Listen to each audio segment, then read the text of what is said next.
The story of Easter. Jesus' sacrifice.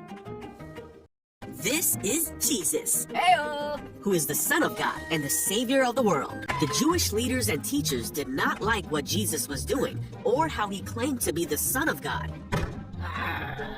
And so they made a plan to arrest him to get rid of him once and for all.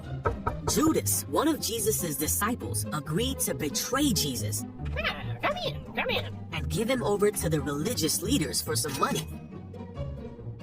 Jesus was in a garden praying, and Judas showed the man who Jesus was. Jesus was arrested and taken to the rulers of the land so that they could decide what to do with him. Jesus was presented before the high council, and they asked him if he was the Messiah, the Savior of the Jews. They asked him if he was claiming to be the Son of God. You say that I am. And the council was furious, and they shouted that Jesus was guilty and he deserves to die. So they took Jesus before the Roman ruler Pilate, and he heard the case against Jesus. Pilate didn't think that Jesus had done anything wrong. Seemed okay to me. They found him to be innocent, so Pilate said that he would punish Jesus and then release him. What? But the crowd kept screaming louder and louder, "Crucify him! We want him dead!" And because of the pressure of the crowd, Pilate turned Jesus over to the Roman soldiers to be crucified.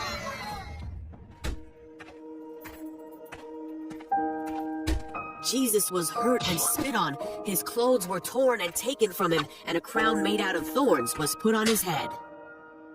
He was beaten so badly that he could barely stand on his own. And then he was forced to carry his cross so far up a mountain that he needed help because he could not do it on his own. Once Jesus made it to the place where he would be crucified, called the skull, the soldiers around him nailed him to the cross and waited for him to die. While Jesus was hanging on the cross, many people shouted to him, "If you really are the Son of God, save yourself from the cross."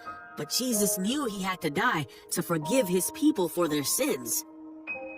At noon, darkness fell across the whole land. 3 hours later, Jesus took his last breath and finally died. At that very moment, the curtain in the temple that separated the priests from God's holy place tore in two.